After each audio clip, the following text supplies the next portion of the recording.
Bismillahirrahmanirrahim. Assalamualaikum warahmatullahi wabarakatuh.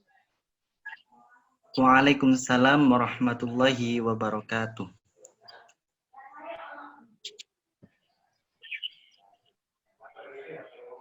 Pada kesempatan kali ini, kami dari kelompok 8 ingin membahas atau mempresentasikan artikel yang kami buat berupa PPT dengan judul Biografi Syauqi Dhoif yang terdiri dari 3 orang.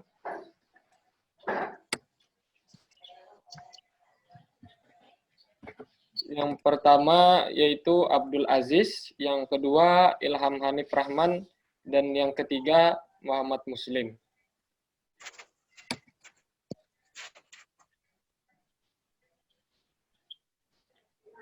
Dari beberapa slide ini, penjelasan akan dibagi menjadi 3 sesi. Yang pertama dari saudara Abdul Aziz akan menjelaskan daripada latar belakang Syauqi Dhoif.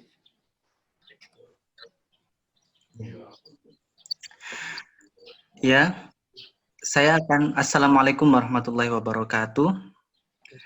Waalaikumsalam warahmatullahi wabarakatuh. Tentang latar belakang Syauqi Dhoif. Poin pertama yaitu Syauqi Dhoif yang bernama asli Ahmad Syauqi Abdul As-Salam Dhoif. Nah, latar belakang Syauqi Dhoif adalah Ahmad Syauqi Abdul As-Salam Dhoif, pakar sastra dan bahasa Arab, khususnya ilmu nahwu dan filolog. Di sini penulis akan memaparkan Ahmad Syauqi Dhoif yang ahli pakar nahwu. Syauqi lahir di Mesir, tepatnya di kota Damietta atau Dumyat.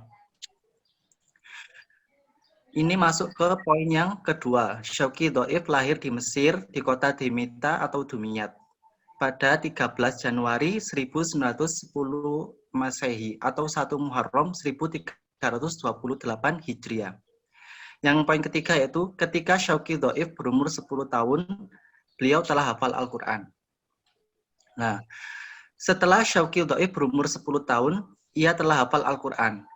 Pada tahun 1920, ayahnya memasukkannya pada lembaga formal Madrasah Ibtidaiyah di Ma'had Ad-Dini di kota Damietta atau Dumyat. Selama kurang lebih 6 tahun, ia belajar banyak tentang dasar-dasar pengetahuan agama dan bahasa Arab. Dan pada tahun 1926, Syauqi Dhoif melanjutkan pendidikannya ke Ma'had Az-Zaqaziq As-Sanawi. Sewaktu di Ma'had ini, Syauqi lebih memperdalami sastra. Karena kecintaannya terhadap sastra, Syauqi Dhoif ingin melanjutkan di perguruan tinggi. Setelah lulus 1928, Syauqi Dhoif melanjutkan ke Dar al-Ulum dan masuk di Tajhiziyah atau program persiapan masuk perguruan tinggi.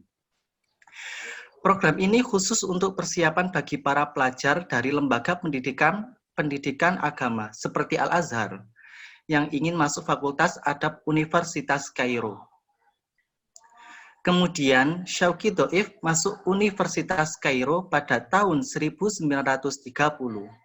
Fakultas Adab Program Studi Bahasa Arab.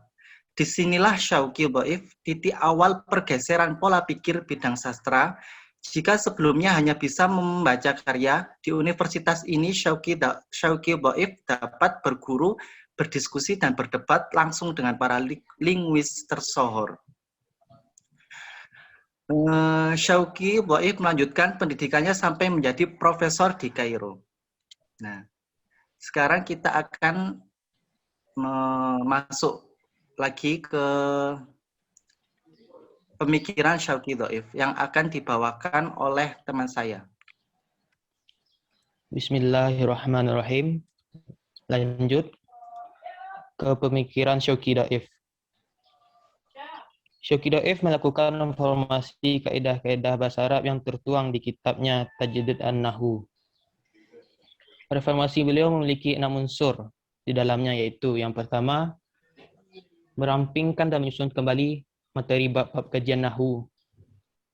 Dalam perampingan dan penyusunan kembali materi bab kajian nahwu, Syauqi Daif hanya menyisakan sub-sub pembahasan yang menurut dia diperlukan dan dalam pembelajaran ilmu nahwu dan membuang 18 sub pembahasan yang selama ini ada di dalam pembahasan ilmu nahwu dengan beberapa alasan yang dia kemukakan.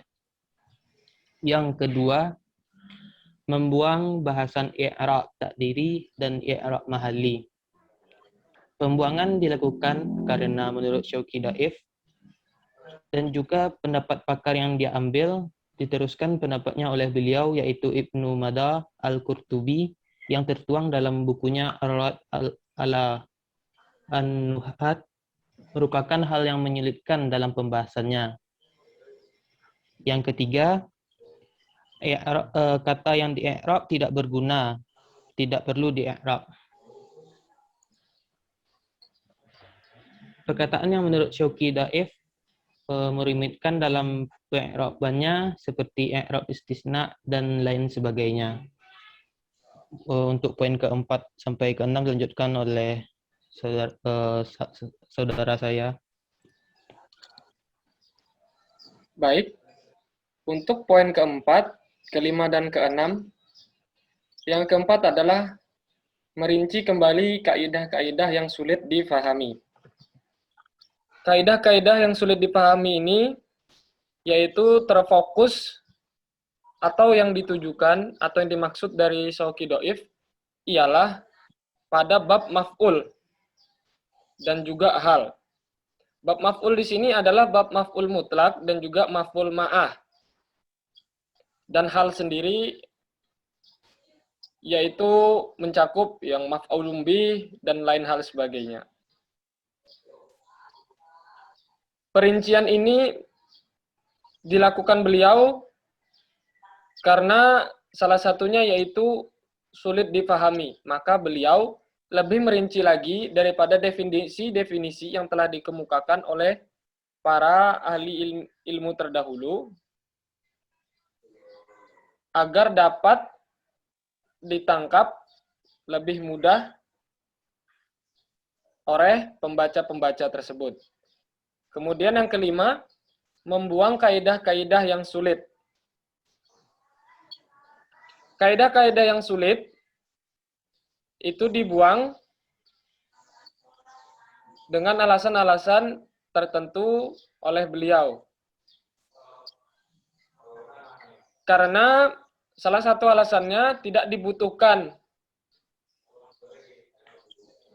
Dan juga menurut sang ahli sudah memiliki pembahasan, namun pada bagian-bagian yang lain itu pembahasan menurut beliau dinilai serupa. Maka oleh sebab itu, kaidah-kaidah yang sulit ini dibuang. Nah, yang keenam, menambah yang perlu dan berguna dalam bahasa Arab.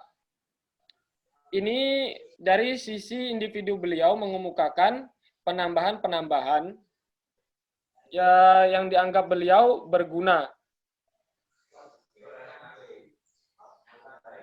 untuk memperjelas struktur bahasa Arab. Di antara penambahan itu beliau tawarannya ialah menambahkan subbab pembahasan yang menurut beliau penting untuk ditambahkan di dalam kajian ilmu nahwu, diantaranya cara pengucapan atau pelafalan kata, bahasa tentang sifat huruf dan harokat, bahasan tentang tempat-tempat keluarnya huruf. Itulah yang menurut beliau lebih penting daripada pembahasan yang lain yang ingin beliau tawarkan atau tambahkan di dalam pembahasan ilmu nahwu versi beliau yang telah direformulasi. Sekian dari pembahasan kelompok 8 atas presentasi PPT kami yang berjudul Biografi Syauqi Daif. Kurang dan lebihnya kami bertiga memohon maaf atas kekurangannya. Akhir kata, Assalamualaikum warahmatullahi wabarakatuh. Waalaikumsalam warahmatullahi wabarakatuh.